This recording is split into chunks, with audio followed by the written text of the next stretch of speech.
when I divide the Nasdaq by Bitcoin, Nasdaq's down 99.97%. What's the fucking point? You just own the strongest asset. If Oh everything my is God. correlated and driven by the same forces, you end up with a logical conclusion, which is you only need to own one asset, which is crypto, which is bizarre. And then the game is, okay, which crypto's outperforming? You do charts of anything versus Bitcoin and anything versus Ethereum. And if anything looks like it's breaking out versus those, that was Sol. So now my job is to look at anything versus. In this recent interview on Balthasar Becker with Raoul Pal, we learn about Raoul Pal's insights on what it will take to push Bitcoin higher and more on mass adoption. At the time of this discussion, Bitcoin is trading at $62,000, with a 2% decrease change in the last 24 hours and under 1% decrease change in the last 7 days. Pal emphasizes the importance of regulatory clarity and institutional adoption in driving Bitcoin's growth. He discusses the potential for Bitcoin to reach a market cap of 100 trillion, highlighting the need for proper regulations to eliminate scams and bad actors from the industry. Pal also provides insights on how to prepare yourself for this upcoming cycle, whether to take profits or hold. Before we dive into this discussion, don't forget to like, subscribe, and share this channel. Now let's hear more from this discussion with Balthasar Becker and Raoul Pal. So right now, crypto as an asset class is $2.5 trillion. If I just use the log regression channel of Bitcoin and just project out the growth rates of crypto versus the internet and assume it slows down massively from here, it gets to $100 trillion by about 2032. Now, $100 trillion, we throw around numbers like 100 trillion.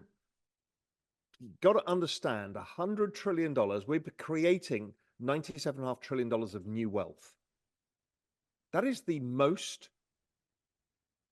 largest generation of wealth in the shortest period of time in all recorded human history. When you understand that the S&P 500 is a $50 trillion market cap, and that took 100 years of value accretion by the US economy and those companies, this is double that. We've never seen anything like it. So it's an extraordinary opportunity. Now, of that 100 trillion, will Bitcoin be 50% dominant in that market? No. Because to get to 100 trillion, we have to be using the whole blockchain infrastructure for things like the finance system, for Web 2 businesses, for all of the other elements, not just the moneyness element or the store of wealth element that Bitcoin has. So if the world were 100 trillion, what is the value of Bitcoin in that? Maybe it's 20 trillion. Maybe it's 15 trillion, whatever that number is. So it's the overall space that's going to see the growth. If it is the fastest accumulation of wealth in all history, it will attract all sorts of people. Now, when you talk about the gold rush in California, there was these wildcat miners, there was the scams, the crooks. We see it in the oil and gas business. We see it in the gold business. We see it on the internet everywhere. The Nigerian prince scam is just because the internet allows money to move more freely. So of course we're going to see it in this space. And it's very difficult to avoid it. Whenever there's a large increase in money available, you get criminality. We saw that in Russia after the Iron Curtain came down. We see it in China. We see it everywhere where there's access to new money, it has bad actors. That's always the case. And that's what regulation needs to be for. That's what, we need to get better about dealing with. We're just so far behind being able to deal with these kinds of people so far.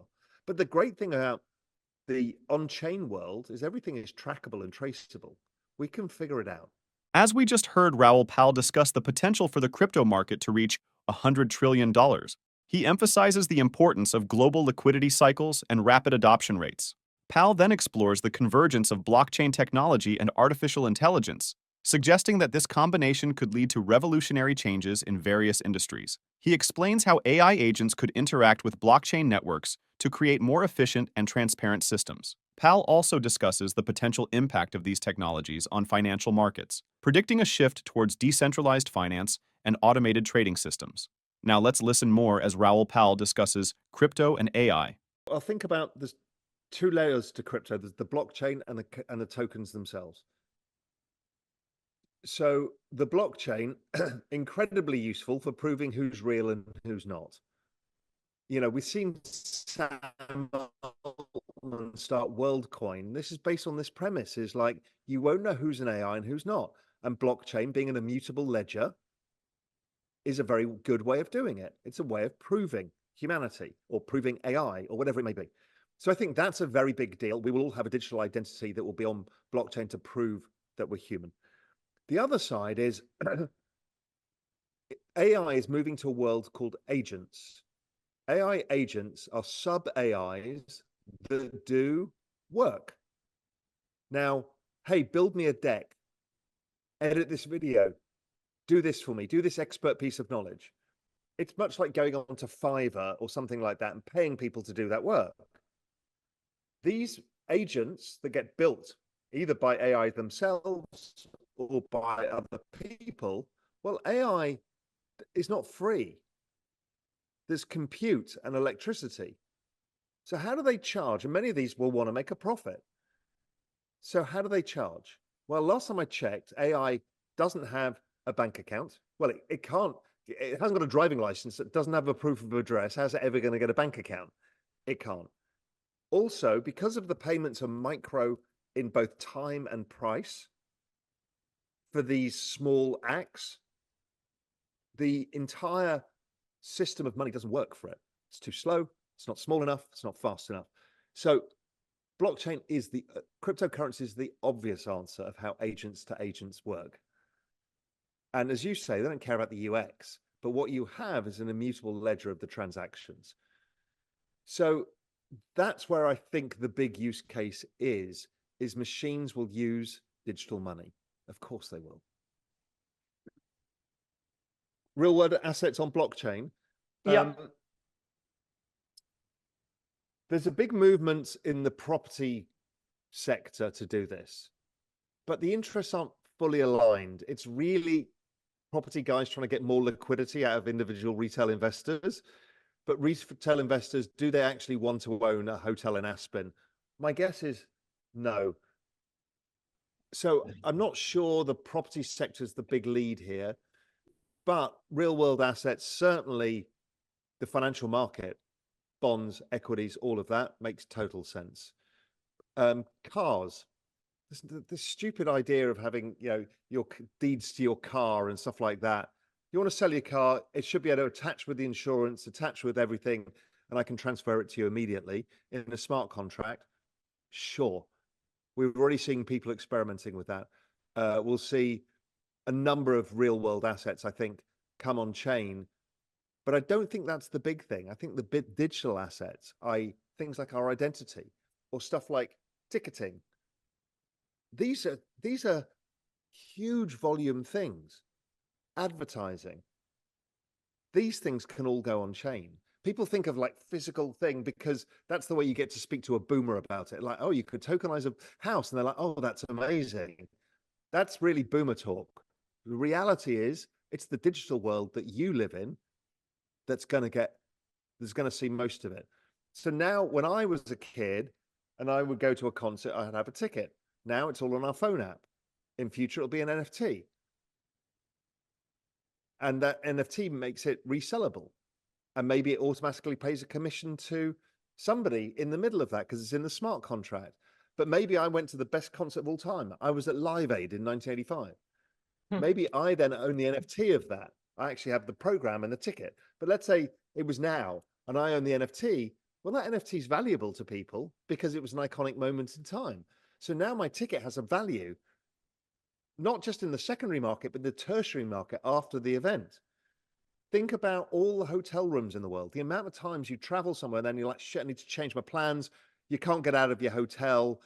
You know, suddenly you've lost 300 euros in your hotel room. Now, what happens if hotels were NFTs or your hotel booking was an NFT? I could then put it on a marketplace and say, hey, I can't make it to New York this weekend. Here's my ticket, 50% discount. Somebody can buy it off me. Um, that's great. That adds liquidity to a system. It's kind of like the Uberization of the world, where you can fractionalize a whole bunch of stuff and release trapped capital in a whole bunch of things. So I didn't take profits last cycle, and I didn't want to, because I've found that just holding over time, even though it feels dramatic, holding over time and adding when it sells off actually is the way to compound wealth. Because you don't, because if not, if you've gone in a bull market from 1 to 10 and then it falls 80%, you won't put 10 back in.